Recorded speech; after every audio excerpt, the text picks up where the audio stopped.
to BLOCKTV. Now today we are joined by Bobby Ang, co-founder of CoinGecko. Bobby, thanks so much for joining us. Pleasure, happy to be here. All right, I'll start off with a little bit of an interesting story, showing the power of decentralized organizations. The Steem community, some of their members wanted to rebel or didn't like that Justin Sun had control. They hard forked a new blockchain away, but they picked the wrong name. Yeah, it's a very interesting thing. So on the 20th of March, the Steem community decided that they do not want Justin Sun and the Tron Foundation to meddle with their community. So they decided to fork out and created a new blockchain called Hive.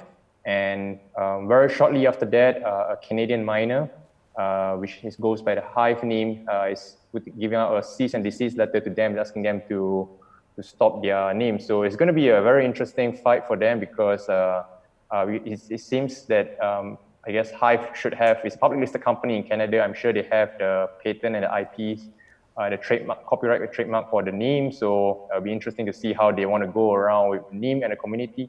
So yeah, but I think the more interesting thing is with regards to the Hive blockchain. This is with regards to Justin Sun initially utilizing exchanges such as Binance, Huobi to upvote their witnesses, and then utilizing the coins that are supposedly held by the Steem community. So one of the interesting things I would like to share is that the Steem price, as you can see right now, is 17 cents. So there was a price increase right before the hard fork on the 19th, and then after that, the price subsequently went from 17 cents around 13 cents to up to a 38 cents peak, and then now it's languishing around 17 cents. It's gone down since the fork. What is interesting is that Steem is going around 17 cents right now, and Hive, the fork of Steem, is going at 24 cents, which is actually trading at a higher price compared to Steem. So it started out around 17 cents, and then now it's up to around 24, 26 cents. So which is just a very interesting point there to note. Mm-hmm. It is interesting. One would think that the value of Steem is actually its community. So while Justin Sun was able to actually buy control of seemingly the Steem blockchain, he wasn't able to buy control of the community. And it seems like you said, the actual value is siding with Hive, which is really the community. What percentage or how much of the Steem community is actually siding with Justin Sun's blockchain, and how much is actually with Hive? So I think at this point in time, the community is quite split. So the Western-centric community, the Americans and the Europeans, are supporting the Hive blockchain. And I would say that the Asian-centric one, the Chinese and the Korean community, is siding with Justin Sun. So I think things are still pretty fluid. A lot of developers, decentralized applications built on top of the Steem blockchain, they are sort of picking sides between Steem or Hive. And things are still relatively fluid, but I think things will become quite clear in the next couple of weeks once we see how things develop. At this point in time, Hive blockchain has been listed on Bittrex and Probit. I think Binance and Huobi has already announced that they are snapshotting and be airdropping the tokens to their community members who have Steem. And it'll be interesting to see if Binance and Huobi decides to have Hive listed on their exchange. Mm-hmm. Now, this is interesting. Isn't this a perfect example of what it means to be decentralized? That if seemingly someone or one entity takes power and you don't like it, you actually have the ability to kind of move off, do your own thing, while still taking the value with you. Exactly. This is a perfect example of how we show the community holds the most power in this situation. If someone don't like the rules that have been changed, so you can always fork out and form your own community. I think this is similar to what we have seen previously with the Bitcoin and Bitcoin Cash, and then subsequently Bitcoin SV split as well, where the community kind of sort of split, but majority of the community sort of stayed with Bitcoin when some fragment of the community went on to the other splits. So this is the same between Steem and Hive. The question is, we don't know who has the bigger share at this point in time, but we shall see. Things will be quite clear in the next few weeks. Mm-hmm. Now speaking of perfect examples, testing theories, right now, because of the coronavirus and the economic crunch, governments across the world are printing money at record rates. And always one of the biggest benefits of Bitcoin has been it's been a limited value, limited supply. Limited supply. You can't just print more if you want it. Is now the perfect test for Bitcoin? Is now the perfect test to see, hey, that limited supply argument, if it holds true? Yes, most definitely. So we should see, this is the Bitcoin page on CoinGecko. Price is trading roughly around 6,700 at this point in time.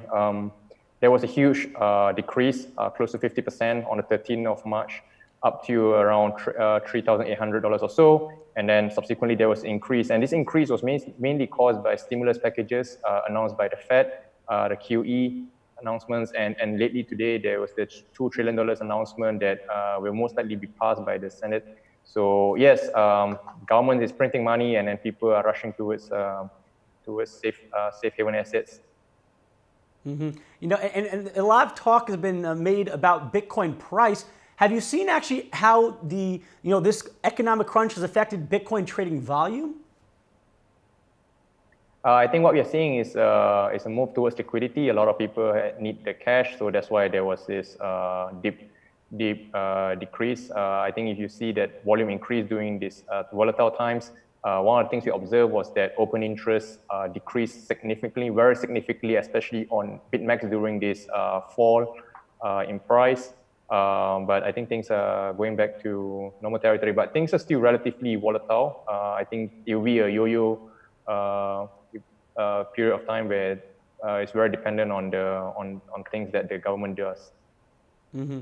Now, right now, over the past week, multiple major organizations like Netflix, Amazon Video, Disney, YouTube, they've all actually had to cut back their bit rate in Europe because the network was being overrun. Is this at all a fear for the Bitcoin network, which essentially, while it is its own network, it does use the current internet infrastructure to communicate? Is there any fear that if the regular traditional internet infrastructure becomes overrun, that could affect the Bitcoin network or cryptocurrencies at all? Yeah, I think that's a very far-fetched problem to worry about. I mean, if the internet goes down, I think we have a lot of different issues facing us. I think the network bandwidth, the video providers are cutting down on the streaming quality, and that's good for the network.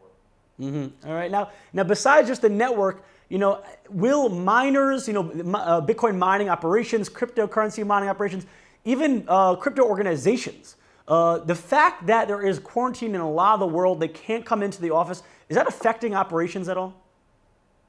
I think for most people in the crypto space, it's a very tech-centric company. So, for example, at CoinGecko, we are all working remotely.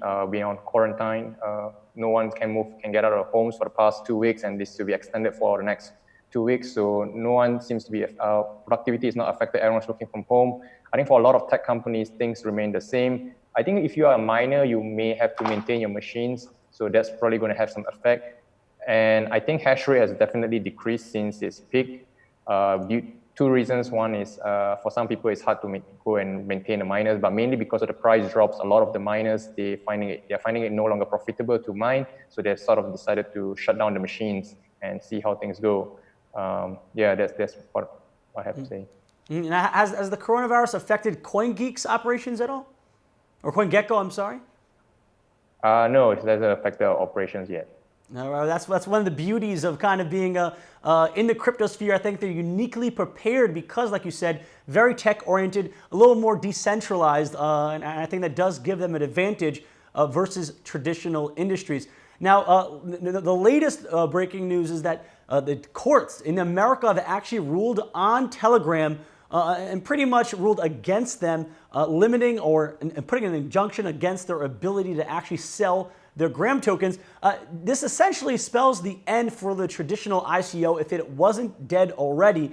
With ICOs not being an options, and even exchange tokens not really taking off, in your view, how can crypto projects that are either starting right now or going forward, how can crypto projects raise money? I think the ICO market is definitely dead. There was a once-in-a-lifetime opportunity to raise a lot of money. EOS got lucky. They raised a lot of money. Telegram kind of missed the boat, I would say. I mean, they still need to launch their project, otherwise they'll be forced to return all this money. I mean, if you're looking to start a company these days, the same thing applies as in the traditional tech startup world. Like, start with do as much as you can with as little resources as you can, and then go around and try to pitch to VCs. It's a tough time to raise funds. I think Sequoia put out a notice to all the investors. This is the black swan for 2020. So funding is definitely dried up. You should try to build something if you want in the industry with as little cash as possible, and then see how these things go. And as the funding market, as the cycle improves, as the economy improves, like, there'll be opportunities to raise funding. And the best companies are usually born out of times of crisis like this. So I think there'll be a whole group of companies that will be coming out of this crisis. Mm-hmm. Now, right before this whole economic crunch due to the coronavirus, the world economy was actually doing excellent, better at its peak in many ways. And so there was plenty of money to go around.